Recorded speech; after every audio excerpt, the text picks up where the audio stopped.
Како и секој петок, така и денеска ние ги стартуваме минутите за нашето здравје и по традиција имаме гости од Аџибадем Систина. Ова утро заедно со мене од левата страна ја поздравувам доктор Марија Гашовска, со која што ќе говориме за мигрената. Добро утро и добре ни дојдовте. Добро утро и ви благодарам на поканата. Так.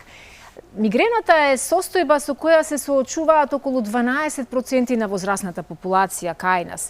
И состојба која за сите кои не ја знаат, навистина е необјаснива, но оние на кои им е позната е нешто со кое треба да научиш да живееш, да се справуваш и да ги премостуваш тие тешки денови кои знаат да потраат прилично долго време. Што всушност, доктор Марија, представува мигрената? Така е, убаво опишавте. Мигрената е болест, значи тоа е примарна главоболка, тоа е невролошко заболување, кое што се јавува, вие спомнавте, 12% од нашата популација, 10% од светската популација. Тоа е главоболка која што е пароксизмална, значи се повторува стереотипно и е васкуларен тип на главоболие, по интензитет многу јака, а по карактер пулсирачка. Обично ја зафаќа половина од главата во предел околу окото. Така. Кои се симптомите на мигрената? Како да ја препознаеме? Она што ја издвојува мигрената од другиот тип на главоболки е така наречениот период на аура. Аура фактички е предвесник, предзнак дека ќе се јави тој јак мигренотичен напад.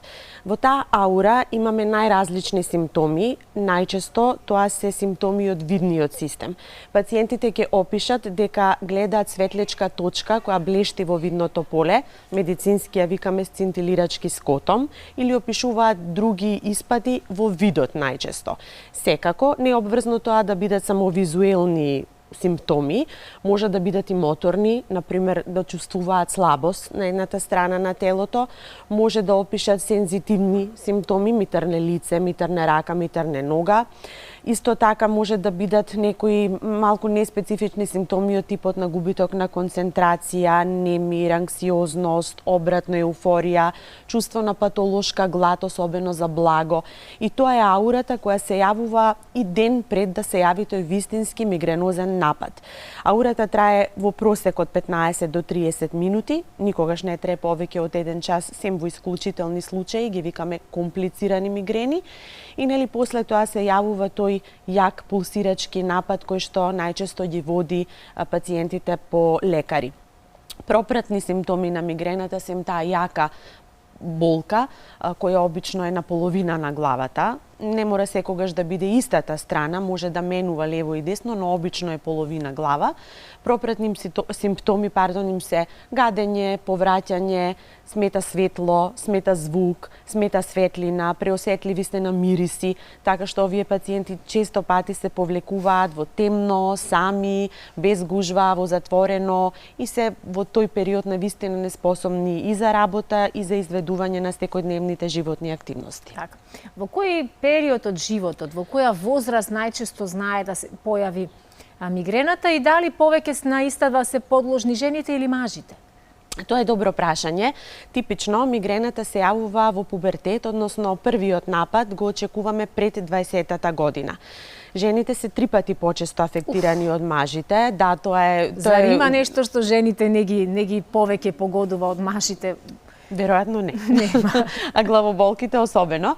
Значи, многу се почести кај жените и ретко кога се јавуваат додека се жените бремени, еве тоа е некоја олеснителна околност. Во вториот и третиот триместар практично нема мигрени.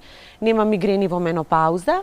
Почести се околу менструалниот циклус, што веќе ни наговестува дека хормоналното влијание и tekako има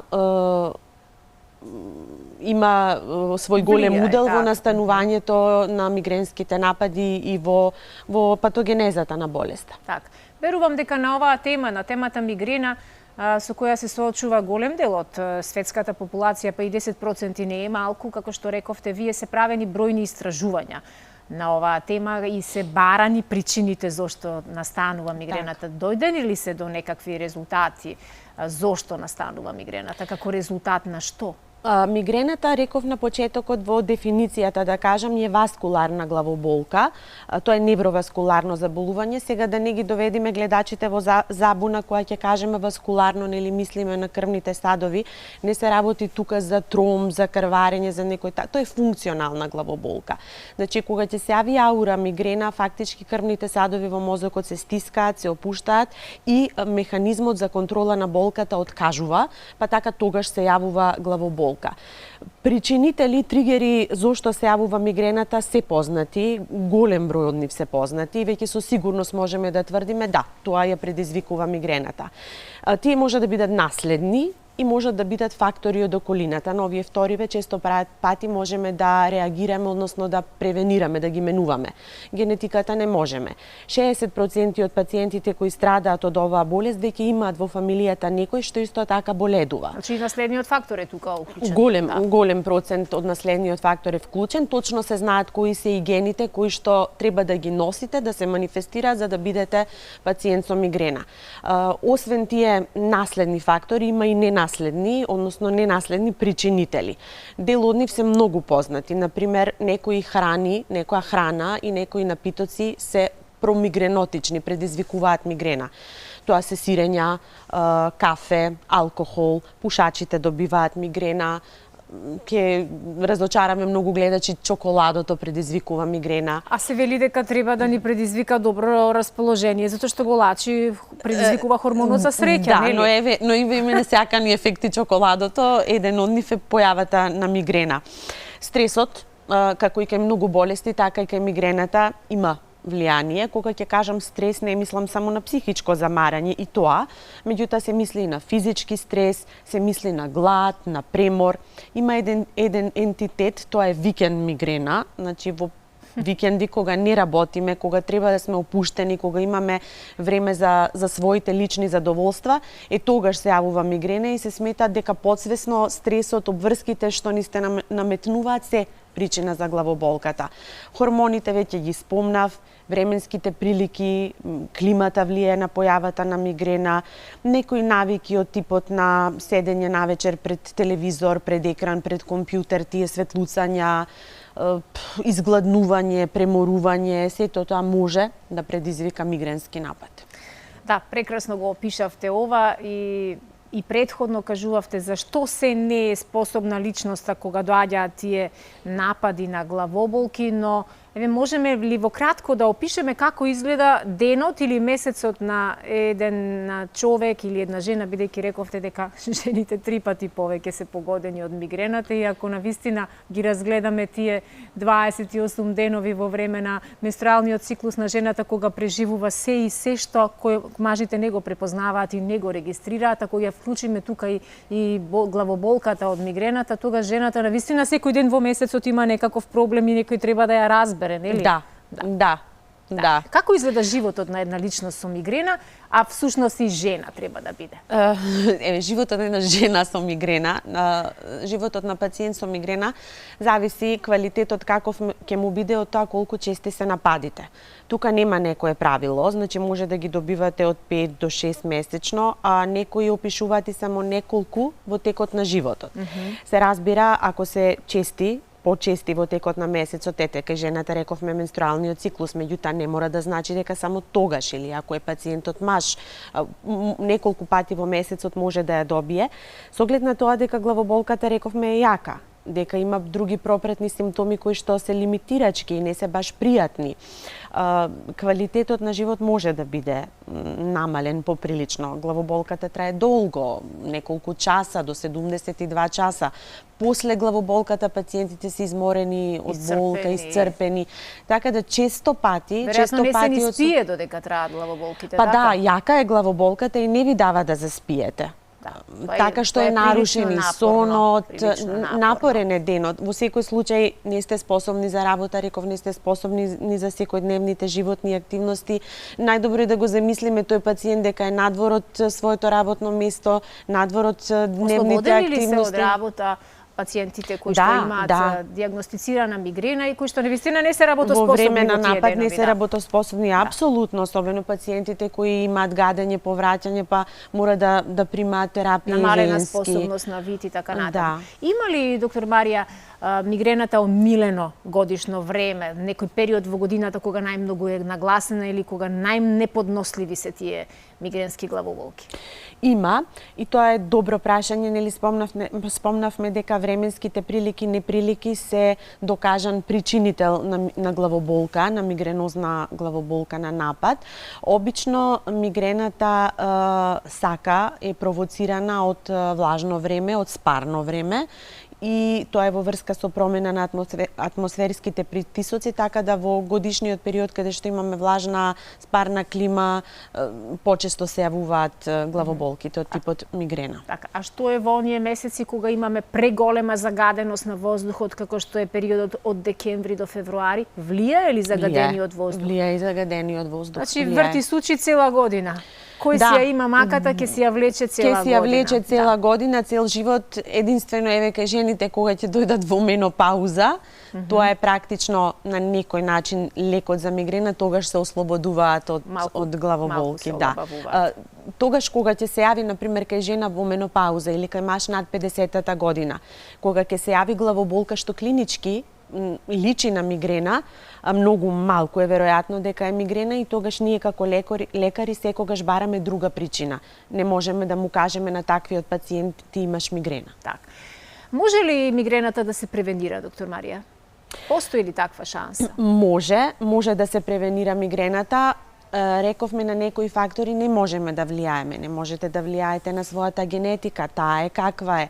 Не можете да влијаете на менструалниот циклус, го добивате секој месец кога сте во тој репродуктивен период, но на многу фактори кои што се причинители на мигрена може да се делува. Ние како лекари алудираме на таа превенција немедикаментозна, без лекови, затоа што спомнавме оваа популација која страда од болеста е млада, па не треба да пие лекови, не треба да се навикнува на лекови. Ова заболување го носите поголемиот дел од својот живот, така што треба да се научите да живеете, да го менаџирате и секако превенцијата би била најдобар лек за мигрената. Превенцијата е мајка, тоа е најефтината и најдобрата медицина, така да ние советуваме менување на животниот стил како не би добивале мигрена. Што подразбира тоа? Да не се пуши, да не се пие, да се има здрав сон, да се спортува, да се побара психолошка терапија ако за тоа има потреба. Физичка активност, верувам. Физичка активност, редовни оброци, здрава исхрана. Да.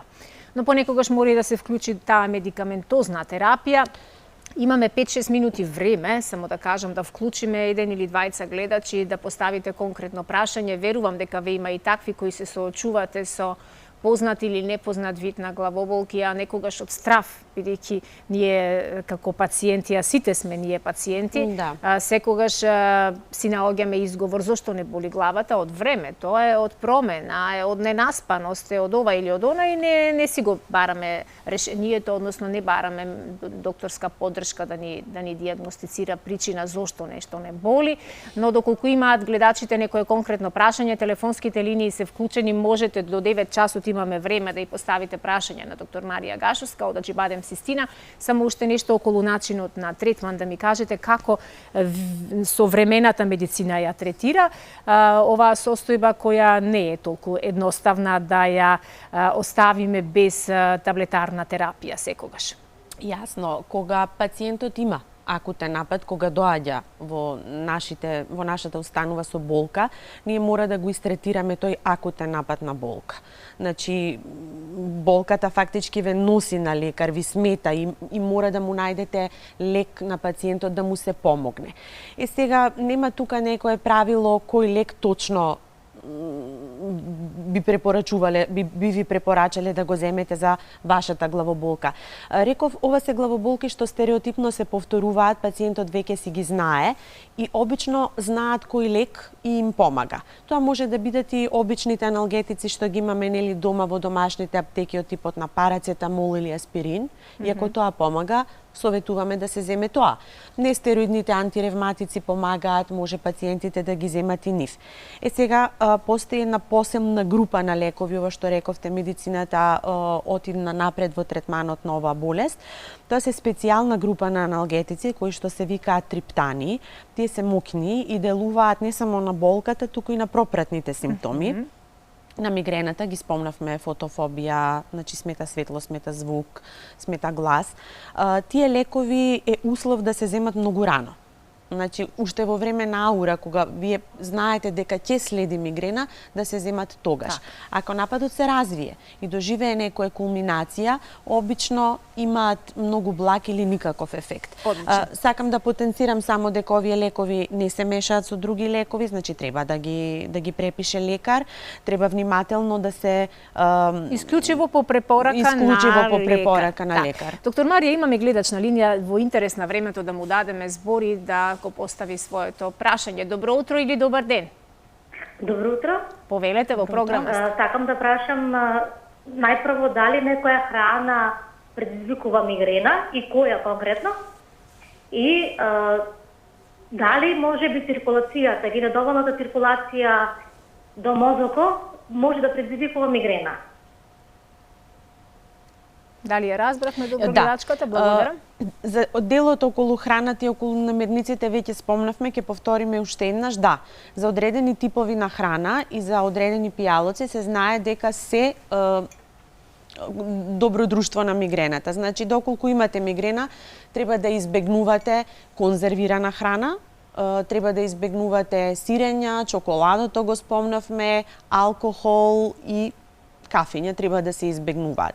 Околу делот со циркулацијата, што го спомна гледачката, значи рековме ова е васкуларен тип на главоболка, но механизмот на болка е поинаков, така да не може да направиме паралела помеѓу недоволна циркулација и појава на мигрена. Не, скроз е различен механизмот на настанување. Так. Имаме уште еден гледач, благодарам доктор Марија. Ајде да му дадеме збор и на вториот гледач. Добро утро. Добро утро. Повелете. Јас имам бесоница и некогаш и главата ме боли. Дали е таа силна главоболка, дали е неподнослива главоболка? Поднослива е, ама и пијам лекови по терапија. И со невролог се консултирав. Веројатно сте во фаза на менопауза, така? Да, во менопауза. Да, причините веројатно можат да бидат повеќе. Да. Ви благодарам. Нешто за смирување, докторката, ако може, за да можам за сонот да го подобрам. Така, ви благодарам за прашањето кое го поставивте. Веројатно е тешко конкретно да одговориме. Ова се случува често.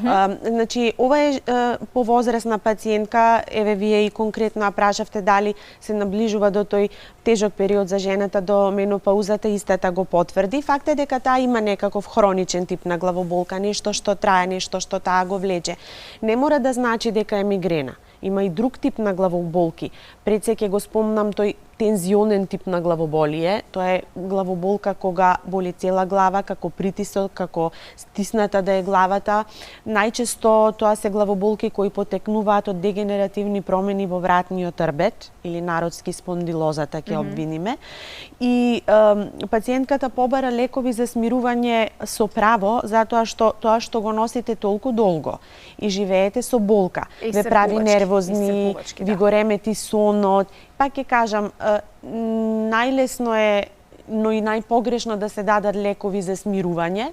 Треба да се прибегне кон друг немедикаментозен профилактички третман, физичка активност, физикални терапии, одвикнување од аналгетици. Хидротерапија, пливање ако е можност, тоа би и те како би го подобрило секојдневието, па и сонот, мислам. Да, нашиот народ традиционално прибегнува кон терапија со лекови, со апчиња, меѓутоа тоа е погрешно. Најлесното ни се чини дека е најлесно, но всушност тоа е најтешкиот и најнепотребниот начин ако можеме да примениме некоја друга некоја друга техника, но во овој дел јас не би ви се мешала, тука би ви се заблагодарила на вашето гостување. Верувам дека бевме од корист и верувам дека ве подсетивме сите вие кои имате главоболки, а не сте превзеле ништо, да се консултирате, еве можете директно кај доктор Марија Гаштовска во Аџибадем Систина да закажете и да ги отстраните сите ваши нејасноти и грижи поврзани со главоболките. Поздрав до целиот тим, поздрав и до вас и посакувам убав викенд и во некоја следна прилика се гледаме повторно. Ви благодарам за поканата, мене ми беше драго и се надевам дека бевме конструктивни за нашите гледачи, па ќе се видиме во друга прилика со друга тема. Така. Ви благодарам и вам.